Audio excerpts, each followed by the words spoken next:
iria cair, porque é difícil. E os clubes do Nordeste nunca ficaram mais de 5 anos na Série A. Fortaleza quebrou esse recorde, ficou 7 anos e gerou no seu torcedor, naturalmente, uma expectativa de que isso duraria mais e mais. E nesse período a gente teve 2 G4, tivemos várias vezes entre os 10 e lutamos contra o rebaixamento até a última rodada em 2020 e agora esse ano. Teve muita coisa boa nesse período, né? Vitórias, tabus, liderança do campeonato em alguns momentos, classificação para a Libertadores, classificação para a Sul-Americana, noites históricas no Castelão, noites históricas fora do Castelão, jogadores que passaram e fizeram assim, uma lembrança muito boa, recorde de todas as formas que se imaginar. Eu acho que a gente tem que tentar lembrar um pouco disso. Eu sei que hoje o momento é de dor, é de frustração, é de chateação, mas a gente tem que ter a humildade de saber que faz parte da vida. A vida não são só conquistas, não são só vitórias, não é o tempo todo lá em cima. Então tem que ter a humildade de reconhecer que não conseguimos esse ano. Lutamos, tentamos, mas não conseguimos. Assumo a responsabilidade disso. Não vou terceirizar essa responsabilidade para ninguém. Não sou o único responsável, não sou o único, mas sou o maior responsável, porque a liderança tem que assumir essas responsabilidades. Decisões ou não decisões que foram tomadas ou não tomadas ao longo desse ano, nos fizeram chegar aqui e, infelizmente, sem conseguir a permanência na Série A. Assumo a responsabilidade, não terceirizo para ninguém, não delego para ninguém. Sei internamente, né, tudo que se passou, vocês sabem muito também do que se passou, como um todo, né? Mas não é hora de polemizar, é hora de agradecer ao torcedor, ter a humildade de reconhecer que não conseguimos, de assumir essa responsabilidade pessoalmente, eu, Marcelo Paes, e de agradecer a todo esse período, né, que nós vivemos na Série A. E se essa queda tivesse acontecido nos primeiros anos de Série A, seria muito mais difícil voltar. Hoje, eu acredito que afirmo que o Fortaleza tem mais estrutura para jogar uma Série B e voltar logo, tem ativos para fazer esse giro financeiro para disputar bem uma Série B, tem força, tem respeito e que saiba assimilar rapidamente essa mudança de divisão e poder, ano que vem, formar um time adequado à divisão e tentar voltar logo, né? Eu penso assim. Então, tentando ser muito sereno e entendendo a dor do torcedor do Fortaleza. Que é uma dor nossa também, né? Porque eu também sou torcedor do Fortaleza. Boa noite, pai. A gente segue ouvindo o Marcelo Paes. Acho que a Marta Negreiros, nossa companheira aqui do Sistema Verdes Mares, inclusive, está conversando com ele, né? Então vamos continuar ouvindo o CEO do Fortaleza, Marcelo Paes, falando sobre o rebaixamento. Nomes, porque o Marcelo Paes já tem uma ideia como que vai ser? Você vai seguir no Fortaleza? Você vai fazer parte dessa reconstrução que você mesmo acabou de citar? Bem, eu confesso, Marta e colegas, que eu não estava priorizando isso, não vou dizer que eu nunca pensei nisso, mas priorizando isso. A minha prioridade 100% era de o Fortaleza ficar na Série A e, logicamente, são cenários, né? Mas quem decide isso, a minha permanência ou não sou eu. O modelo da SAF tem um conselho de administração, pessoas que eu respeito muito, que são muito profissionais, que têm um olhar geral sobre o clube. E a gente vai conversar, né? Em algum momento a gente vai conversar, avaliar, né, o que é que deve ser feito.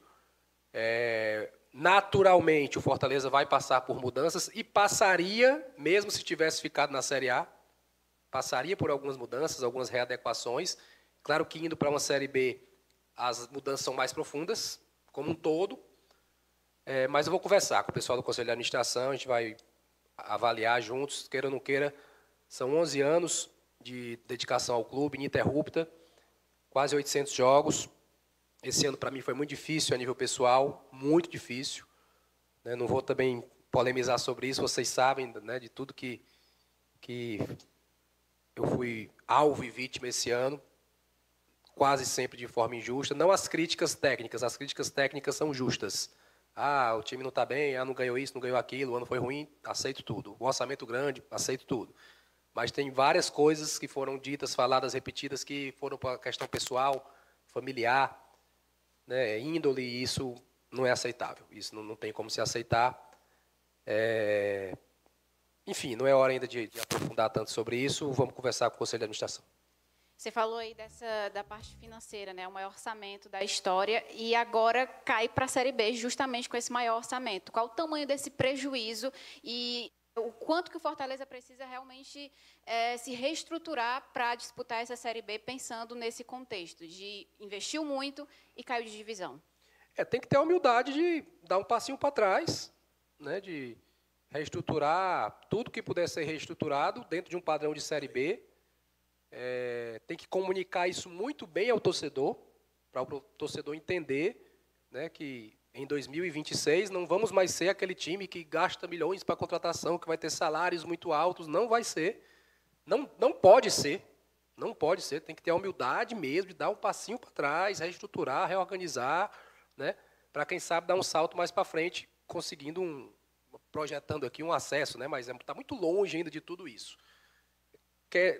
A gente, administrativamente, programou os 2 cenários. A gente já tem ali um encaminhamento de cenário 1 e cenário 2. Né? E agora, confirmado o cenário 2, a gente acordou hoje acreditando no cenário 1, acreditamos que ficaríamos na Série A, lutamos de todas as formas, não aconteceu. Mas, em termos de gestão, a gente já vinha programando as 2 possibilidades, que é normal. O gestor tem que ter os dois cenários, né? Até porque tem uma questão obrigatória de apresentar orçamento para o Conselho Deliberativo. Então, junto com o Conselho de Administração, a gente já vinha fazendo isso. É uma queda financeira e a gente tem que se adequar. Não tem outra coisa, não é o primeiro nem é o último time. Né? Caíram 4, né? Outros caíram em outros momentos, até com orçamentos maiores. Gerar ativos, né? Alguns jogadores naturalmente não devem permanecer, e aí tentar monetizar isso da melhor maneira para o clube, né? Com calma. E eu vou usar uma frase que eu aprendi há muito tempo. Não tenhamos pressa, mas não percamos tempo. Tem que começar a agir, né, já a partir de amanhã, com muita serenidade, sempre pensando no clube. Aí o Marcelo Paes, CEO da SAF do Fortaleza, deixando o futuro em aberto, mas falando sobre mudanças necessárias do clube para a próxima temporada. Ele continua falando com a gente? Vamos seguir ouvindo o Marcelo Paes, CEO do Fortaleza, depois do rebaixamento do Tricolor para a Série A do Campeonato Brasileiro. Inclusive, daqui a pouco, se a gente tiver a condição também de ouvir alguém do Ceará, vamos ouvir. Do sucesso, Marcelo Paes, né? Fala com a gente. Em 2024, a gente termina em 4º lugar. É uma campanha extraordinária, 68 pontos, melhor campanha de um clube nordestino. Chegamos a liderar o campeonato na rodada 22, eu acho. Não foi no comecinho ali, foi lá na frente, né? E talvez naquela mudança de ano a gente tivesse que ter feito mais mudanças internas, mesmo de elenco, tivesse ter feito mais mudanças, né? Mas a gente entendeu de seguir um manual ali de mantém o elenco, mantém comissão técnica.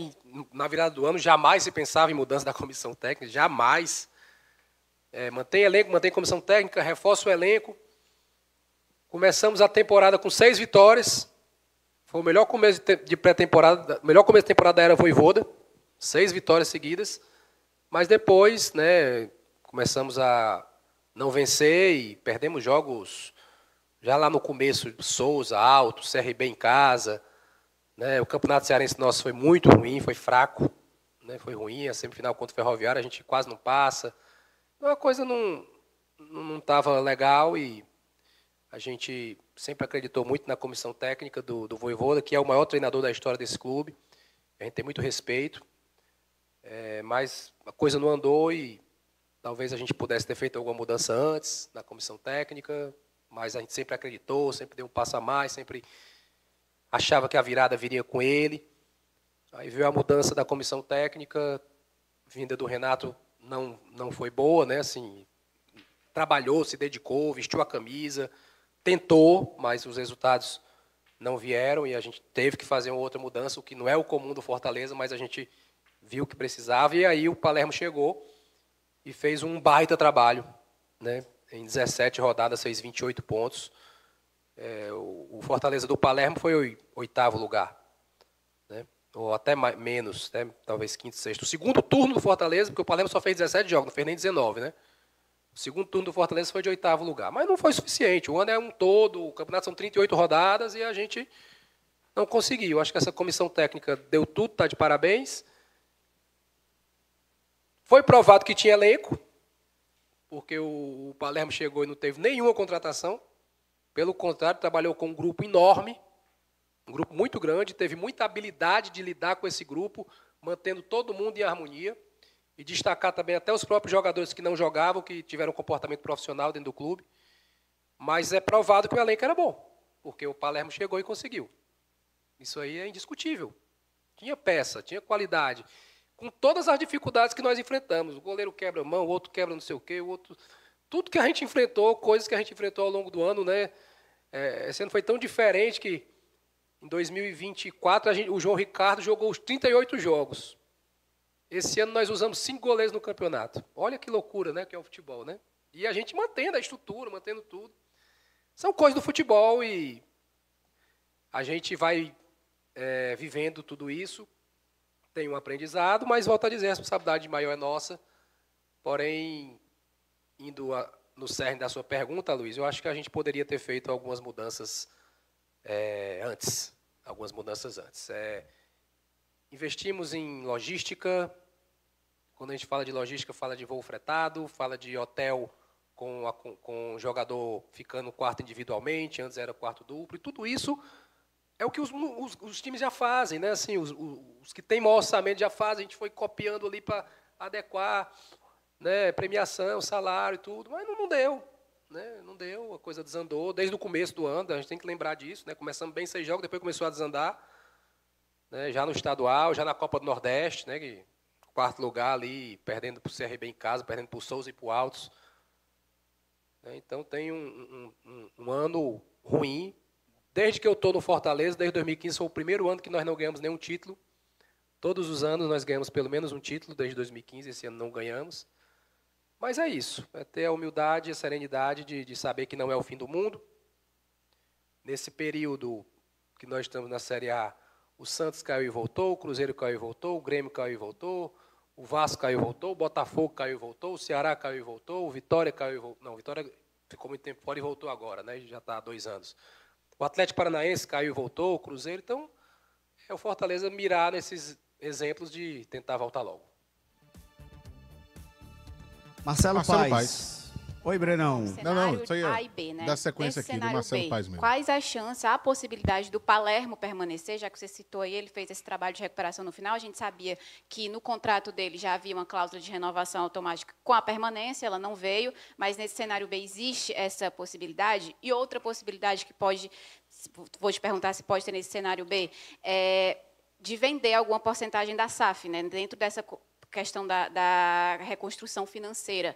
Há uma ideia, pelo menos, de colocar isso em prática? A gente sabe que tem toda uma questão que vai à volta e tudo mais, mas existe uma ideia em relação a isso? E a última, rapidinho, que você falou quando eu te perguntei se você ia ficar, que é uma conversa, depende do conselho e tudo mais, mas é a sua vontade pessoal nesse momento? Te mandaram uns WhatsApp bons aí, né, para tu reforçar Tá as chegando perguntas, aqui, né? estão mandando tudo já. Tá certo.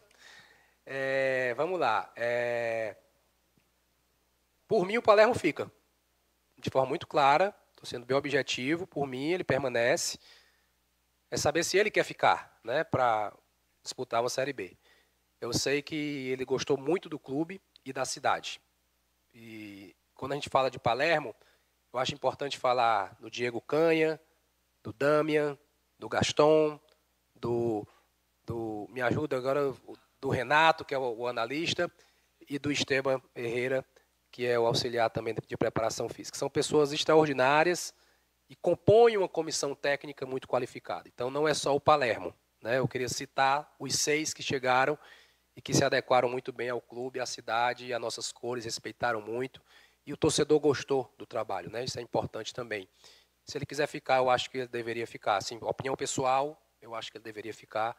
Aí é a questão dele, de plano de carreira, de tudo, né? Ela já perguntou e eu vou continuar aqui, tá bom? Tranquilo, acho que vou responder a sua pergunta no que a Marta perguntou. Sobre venda da SAF, eu acho que a queda ou não queda não interfere nisso diretamente, até porque quando o Fortaleza virou SAF, sempre foi na intenção de vender um percentual, como você mesmo fez na pergunta. Não aconteceu por vários fatores, principalmente uma questão macroeconômica, que o Brasil hoje tem taxa de juros de 15%, os investimentos não estão vindo, quem tem dinheiro avalia bem se vai botar em determinado negócio ou se vai deixar o dinheiro aplicado para render. Se vocês olharem com calma, nenhum grande clube teve venda de SAF desde que o Fortaleza virou SAF. Nenhum. Né? O que houve foi antes. Curitiba, Cruzeiro, Vasco, Botafogo, Atlético Mineiro, Bahia, foi tudo antes. Depois o cenário macroeconômico não favorece. É uma verdade, eu sei que explicar isso geral, né, a gente tem que ir no nível do detalhe, mas é uma verdade. E o modelo minoritário, mais difícil ainda. Né, é um modelo que ainda nunca foi feito no Brasil, a gente não conseguiu fazer, pensou que tinha mercado, tentamos de várias maneiras. Essa é uma decisão, Marta, que não é só minha, essa é uma decisão até muito mais do Conselho de Administração do que minha, muito mais, essa sim, muito mais, porque são eles que decidem os caminhos, né, futuros do clube. E toda captação de dinheiro ela é bem-vinda. Toda captação de dinheiro ela é bem-vinda. Vamos ver o que o mercado oferece, não adianta só você querer. Igual um jogador que você pensa que vale 10 milhões, mas se o mercado só paga 6, você não vai vender por 10. Ou você vende por 6 ou não vende. Então tem uma lógica aí. Mas como o Fortaleza já é SAF, ele está mais perto de poder fazer alguma negociação para a entrada de recursos com venda de percentual. Sabendo que tudo isso tem que ser aprovado pela Assembleia Geral de Sócios, a Acordo de Acionistas, né, e tudo isso. E a terceira, a minha vontade pessoal é que seja melhor para o Fortaleza. Acho que o que importa aqui é o Fortaleza, é a instituição, né, um ciclo longo que eu estou aqui. Eu acho que tem que se avaliar, sim, tem que se repensar. Às vezes é importante mudança de ideia, às vezes é importante oxigenação. E eu estou aberto ao que for melhor para o clube. Né? Tenho, sim, minhas questões pessoais, mas vou conversar com o Conselho de Administração com muita calma. Tem muita gente boa para servir o Fortaleza. E eu fiz o meu melhor durante todo esse período, de todas as maneiras possíveis, com acertos e erros. Acho que o saldo é positivo. Se a gente pegar aí todas as melhores campanhas do Fortaleza, em todas as competições eu estive presente. Todas. Na Série C, o vice-campeonato, eu estava lá. Na Série B, o título, eu estava lá. Na Série A, os 2 quartos lugares, eu estava lá. Na Copa do Nordeste, um tricampeonato, eu estava lá. No Campeonato Cearense, um pentacampeonato, tive a honra de presidir os 5 títulos do Penta. Na Sul-Americana, um vice-campeonato, eu estava lá. Na Libertadores, 8ª de final, eu estava lá. Se for olhar para a base também, né, foi tudo nesse período, muita coisa que aconteceu de máximo, né? Melhor campanha em campeão da Copa do Nordeste 2018 na base, Copinha, os títulos estaduais, futebol feminino esse ano, primeira vez na Série A, orçamento do clube, parte estrutural, quantidade de sócios, quantidade de lojas, tudo que eu estou citando aqui aconteceu nesse período e eu tive a honra de participar junto com muita gente. Então, eu trago esse orgulho. Se as pessoas vão reconhecer isso ou não, não sei, paciência. Né? Eu, como torcedor do Fortaleza e como gestor, posso apontar algumas coisas boas. Infelizmente, hoje é um dia triste de rebaixamento, também entra na minha conta o rebaixamento, faço parte de um rebaixamento, e isso também não pode ser apagado. Né? Mas, acima de tudo, respeito pelo clube, mãos limpas, sempre honrei cada centavo da instituição. Mãos limpas, onde muitas vezes um dedo sujo me apontou. Muita gente com dedo sujo apontou para mim, eu tenho mãos limpas. E acho que essa é a maior honra, olhar para o meu filho que está aqui, e ele saber que o pai dele sempre honrou, né, a honestidade, o que é claro. Todo esse período nunca empreguei um parente dentro do clube, nunca facilitei nada para ninguém, nunca entrei... Vocês imaginam quantos contratos o Fortaleza tem? Não estou falando de jogador, não. O jogador é o mais caro, mas de coisa pequena, de água, de material esportivo, de limpeza. Nunca me envolvi em nada, não tem nada para falar de mim. Nada para falar de mim. Podem procurar, eu tenho certeza que procuraram muito esse ano. procuraram de todo jeito e não acharam porque não tinha. Então eu tenho essa honra, né, de ter as mãos limpas pelo clube que eu amo, pelo trabalho que eu fiz até aqui, e vamos avaliar com muita calma o que é melhor para o Fortaleza, mas também eu tenho que pensar em mim. Sabe por que eu tenho que pensar em mim? Porque esse ano eu precisei que pensassem em mim e não pensaram. Esse ano, nos momentos mais difíceis, nos momentos que eu fui jogado às feras, criticado de todas as maneiras, exposto, humilhado, ridicularizado, eu precisei que pensassem em mim. E eu vi muita gente de braço cruzado. Então, eu acho que eu também tenho que pensar em mim. Pensar na minha família, pensar nas pessoas que eu amo e agradecer também os que me apoiaram muito, porque na vitória todo mundo é igual. Na vitória todo mundo é igual. Na dificuldade é que a gente vê quem é quem. Então, esse período me deu também a abertura de olhos. Eu só estou respondendo isso porque você perguntou. O mais importante aqui é o Fortaleza, é a instituição. Eu nem ia falar de mim. Você perguntou 2 vezes, 3 vezes, e então estou tendo que falar, para depois não dizerem que eu estava aí, né? O mais importante é o Fortaleza, a instituição. Tem muita gente boa, muita gente competente, tem ativos, tem estrutura e tem toda a possibilidade de trabalhar, se organizar e voltar para o Olha, a gente vai interromper aqui o Marcelo Paes e vamos para o Ceará, porque tem pronunciamento